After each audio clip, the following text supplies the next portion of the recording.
Saudara sekalian, kita masih dikejutkan dengan tiba-tiba kematiannya Gus Auzi Muhaimin yang sangat-sangat menggemparkan jagat maya. Ini terkait dengan viralnya video beliau ya almarhum 2 bulan yang lalu. Berbagai macam hal spekulasi apakah penyebab kematiannya dibunuh ataupun hal yang lainnya, saudara sekalian. Dan pada kali ini saya akan menghadirkan beberapa sumpah ya daripada orang-orang yang memang tidak takut mati, saudara sekalian. Bahkan ada yang menantang Kiai Jamiluddin Sumpah secara langsung. Dan kita akan menghadirkan juga bagaimana mubahalah beberapa tahun yang lalu. Bahkan ada yang ketika saya bela ini salah, saya singap disambar oleh petir, saudara sekalian. Selengkapnya mari kita sama-sama simak video berikut. Silakan. Saya mubahalah sebelum saya rungkat ya. Orang-orang ini kan masih meragukan saya kan. Ini Al-Quran ya. Ini Quran. Asyhadu an la ilaha illallah wa asyhadu anna Muhammadar Rasulullah. Saya Auzi Muhaimin bersaksi bahwasanya nasab Alawi tersambung nasabnya kepada Rasulullah Shallallahu Alaihi Wasallam. Dan semoga kalau memang imat itu membuat tujuannya tidak baik dan pasti tujuannya tidak baik, semoga dilaknat oleh Allah Subhanahu Wa Taala. Amin. Gobul. Amin. Gobul. Nunggu 2 minggu Kiai. Oke, siap. Apa namanya itu? Bismillahirrahmanirrahim. A'udzubillahi minasyaitonirrajim. Bismillahirrahmanirrahim. Bismillah wa billah wa minallah wa ilallah wa fisabillah wa ala millati rasulullah tawakkaltu alallah la haula wala quwata illa billah hasbiyallah wa kafa. Saya Muhammad Maulana Ishak, orang Kudus asli, kelahiran Kudus dan menetap di Kudus. Jika saya berbohong mengaku diutus Rasulullah padahal bukan, jika saya tidak bermimpi berjumpa dengan Rasulullah dan mengaku bermimpi, jika saya berbohong dan mencatut nama Nabi dalam cerita voice note saya Muhammad Maulana Ishak Kudus siap dengan konsekuensinya. Yang pertama, 1. Mati dalam 10 hari di kamar sendiri, di rumah sendiri, biar tidak dibunuh orang, Kiai. Yang membunuh adalah Allah dengan tangan Rasulullah sendiri. Yang kedua, saya siap masuk neraka pertama kali di antara umat Rasulullah Muhammad.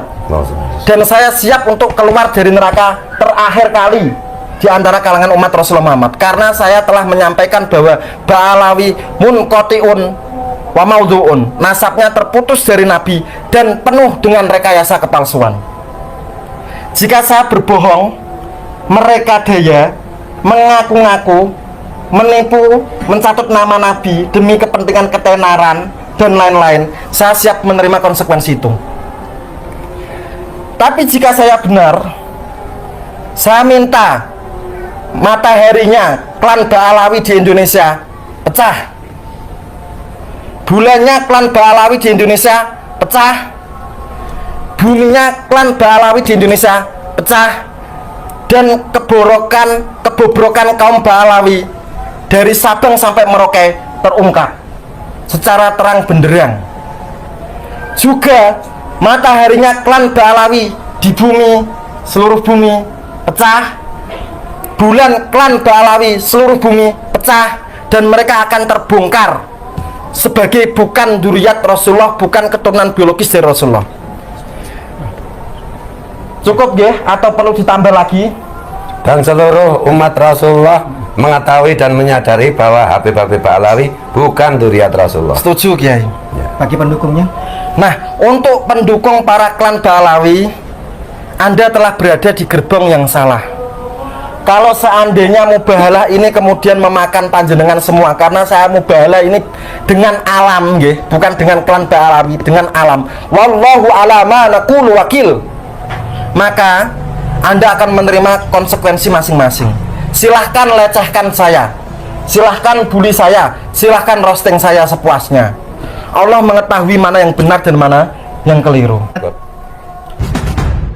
Mubahalah yang ke-8 terkait nasab. Ini Al-Quran. Bismillahirrahmanirrahim. Ya Allah, ya Tuhan kami yang Maha Kuasa, Maha Benar, dan Maha Mengampuni. Mohon maaf, mohon ampun karena saya mau bermubahalah ya Allah. Hamba mohon padamu agar Engkau dalam hitungan ke-10 Engkau menghukum hamba atas kesalahan hamba dengan mengirim petir sehingga hamba mati langsung. Karena hamba berpendapat bahwa Habaib itu bukan cucu, bukan keturunan Kanjeng Nabi Muhammad. Oleh karena itu, apabila memang Habaib itu cucu Kanjeng Nabi Muhammad, maka hamba mohon padamu agar hamba disambar petir dalam hitungan ke-10 dan mati. Hamba mohon untuk memulai menghitung ya Allah. Kabulkanlah permintaan hamba. Amin. 1, 2, 3, 4, 5, 6, 7, 8, 9, 10. Ya Allah ya Robi, atas permintaan Muhyiddin saya diminta untuk bermubahalah di tengah hujan, di mana ada petir yang menggelegar. Saat ini barusan ada petir yang menggelegar. Ya Allah, Engkau Maha Kuasa, bisa mematikan saya kapan saja.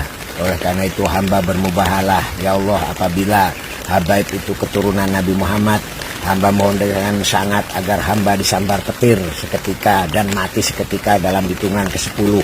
1, 2, 3, 4, 5, 6, 7, 8, 9, 10. Terima kasih ya Allah, hamba Engkau tidak mengirimkan petir kepada saya. Berarti yang namanya Habaib itu adalah bukan keturunan Nabi Muhammad. Mubahalah yang paling keren itu mubahalah gua. Tidak seperti mubahalah unta-unta itu ya. Kalau gua mubahalah itu mencelakai diri gua sendiri, nggak seperti unta mendoakan orang lain supaya dilaknat. Kalau gua enggak.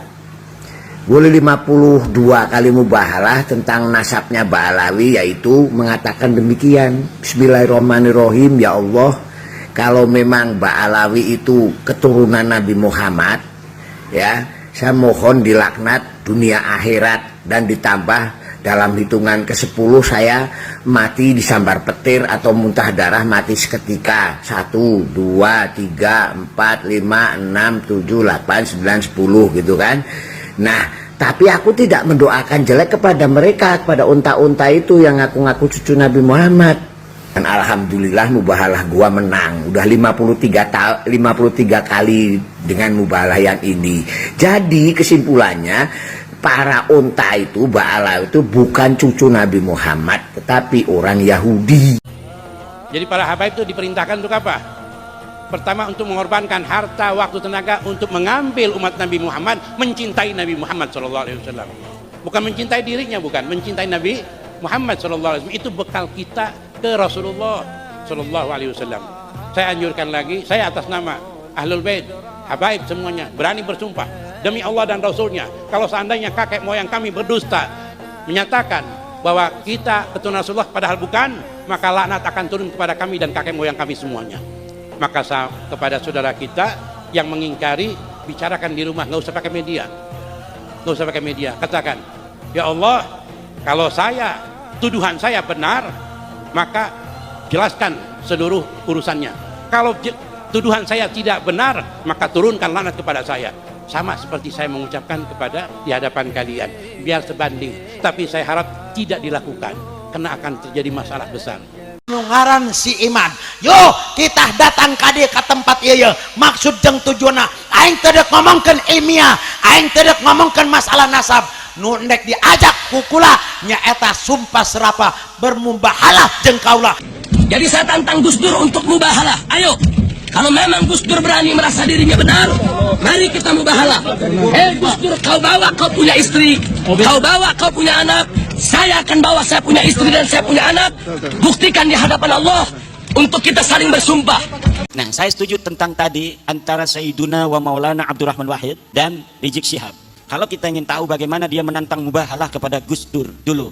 Hei Gus Dur, bawa anakmu, bawa istrimu, yuk kita bermubahalah. Siapa di antara kita yang dapat laknat? Siapa di antara kita yang mati mendapat laknat? Kalau saya dalam kebenaran, maka kau akan mati mendapat laknat. Kalau kau dalam kebenaran, saya dan keluarga akan mendapat laknat. Mati dalam su'ul khotimah katanya kan.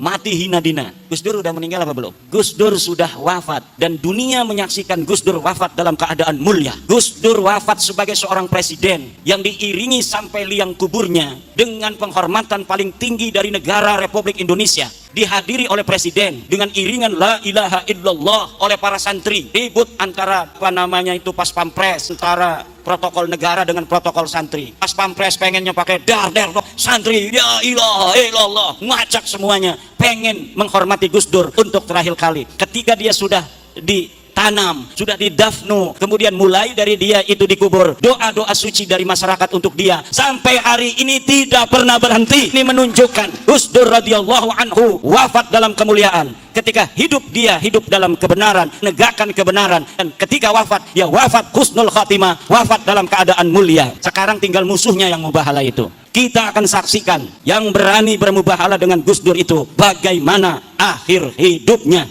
Hari ini alamannya sudah mulai nampak. Bagaimana setiap hari dia merendahkan dirinya dengan kehinaan, terus menuju titik nadir kehinaan yang paling hina dina. Terima kasih. Oke saudara sekalian, itu ya tadi beberapa cuplikan video. Bahkan Rizik Syihab, imam besarnya para muhibbin dan habaib saudara sekalian, ikut menantang-nantang mubahalah daripada Kiai Haji Abdurrahman Wahid atau Gus Dur ya saudara sekalian, ketika Habib Rizik masih muda lah.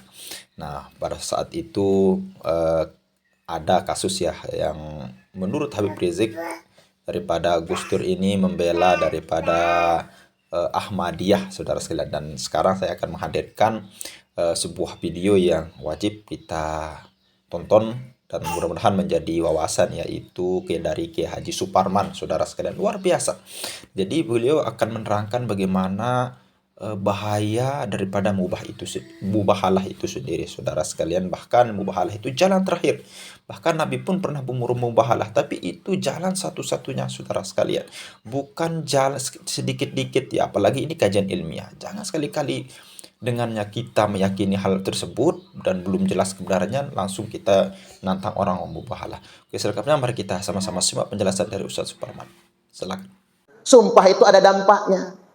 Orang sumpah bawa-bawa nama Allah, sumpah bawa-bawa nama Rasulullah, apalagi bawa-bawa Al-Quran, ditaruh di atas kepala, lalu dia sumpah mubahalah. Bahaya itu, ada konsekuensinya. Saya tadi makanya agak lama teleponan di situ, kawan saya Kiai Haji Muharrar Khudwari, ada seorang Gus yang suka nyumpah-nyumpah mubahalah pakai Al-Quran di kepalanya. Tadi pagi ditemukan sudah meninggal dunia. Pas tidur nggak bangun-bangun. Dan Kiai Muharrar kawan saya itu yang menjadi saksi langsung yang bersangkutan itu. Makanya saya teleponan, nanya, benar nggak Kiai? Benar, ini kejadiannya sedemikian rupa. Nah, apa hikmah yang bisa kita ambil di sini? Jangan gampang bawa-bawa nama Allah. Nggak boleh. Karena para ulama itu yang ditakuti, 3 hal yang paling ditakuti oleh ulama. Satu apa? Sumpah. Ulama sebenarnya pasti pantang bersumpah. Dikit-dikit ngomong demi Allah, nggak boleh. Para ulama paling takut dikit-dikit ngomong demi Allah, paling takut itu. Karena pasti ditagih oleh Allah nantinya. Makanya kalau mau berkata jujurlah. Nggak usah nyumpah-nyumpah. Demi Allah, modalnya cuma segitu. Kalau tak jual 100, modalnya kan 100. Saya rugi dong. Kalau mau jujur, jujur saja dagang. Nggak usah bawa-bawa nama Allah. Karena mengapa? Pada dasarnya orang yang suka bersumpah, dia pembohong. Dia pendusta. Orang yang suka bersumpah. Makanya bapak-bapak itu ketahuan, Bu. Kalau dikit-dikit demi Allah, apalagi ngomong demi Allah sambil ninju dinding. Demi Allah, papa nggak selingkuh, Mak. Beneran selingkuh itu. Cara dia nutupin malunya itu begitu. Dia ninju dinding. Waduh. Biar jenengan nggak nanya lagi, maksudnya. Pinter itu. Karena laki-laki cara menutupi kebohongan dengan cara marah, ngebentak, nendang pintu, lagi bohong tuh.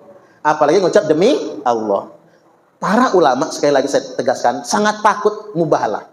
Makanya kalau ada orang yang pakai jubah ulama, dikit-dikit mubahalah, dikit-dikit sumpah, tidak pantas dia dikatakan ulama.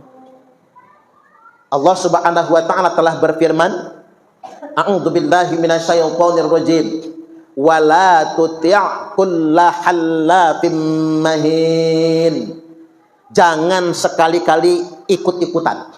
Jangan jadi pengikut setiap orang yang gampang sekali bersumpah, gampang mubahalah, gampang nyebut demi Allah, dan gampang mencaci maki atau mencela. Hammadzim masya'im binamim. Ia menyebarkan ujaran kebencian ke sana kemari, warawiri binamim, yang tujuannya provokasi, adu domba. 1, 2, ulama itu paling takut ngucap ini haram walaupun dia nggak suka. Ada sesuatu yang dia benci, dia nggak sukai. Kalau ulama paling takut nyebut haram. Makanya saya heran orang zaman sekarang ini kok cangkemnya tuh gampang betul nyebut haram. Karena nggak suka haram. Karena nggak suka haram. Nggak boleh mengharamkan sesuatu yang tidak diharamkan oleh Allah. Karena orang yang gampang sekali mengharamkan sesuatu, dosanya qarinu syirku billah, sama dengan derajatnya telah menyekutukan Allah. Makanya sekarang ini banyak, Bu, dikit-dikit haram. Nah, orang awam ini nganggep kalau ustadz itu dikit-dikit ngomong haram, nih ustadz bener nih, karena tegas orangnya. Justru menurut ajaran agama, orang yang gampang betul ngucap haram berarti dia bukan orang alim, dia bukan ulama, karena dia nggak takut dengan Allah. Sama saja dia sudah menuhankan dirinya sendiri. Makanya orang yang gampang menghukumi haram sesuatu sudah sama derajatnya dengan menyekutukan Allah. Nah, yang ketiga, ulama itu paling takut memaksa umat ini ikut pendapat dia. Jadi bukannya ikut Allah dan Rasulnya, tapi ikut pendapat pribadinya. Paling takut. Makanya kata Imam Syafi'i, madhabuna shawab yahtamilul khotok. Pendapat kami benar, tapi mungkin masih mengandung kesalahan. Dan pendapat selain kami mungkin salah, tapi masih mungkin mengandung kebenaran.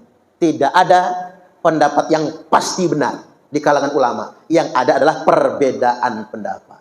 Makanya ulama yang benar, dia tidak akan pernah memaksa umatnya atau murid-muridnya harus sependapat dengan dirinya.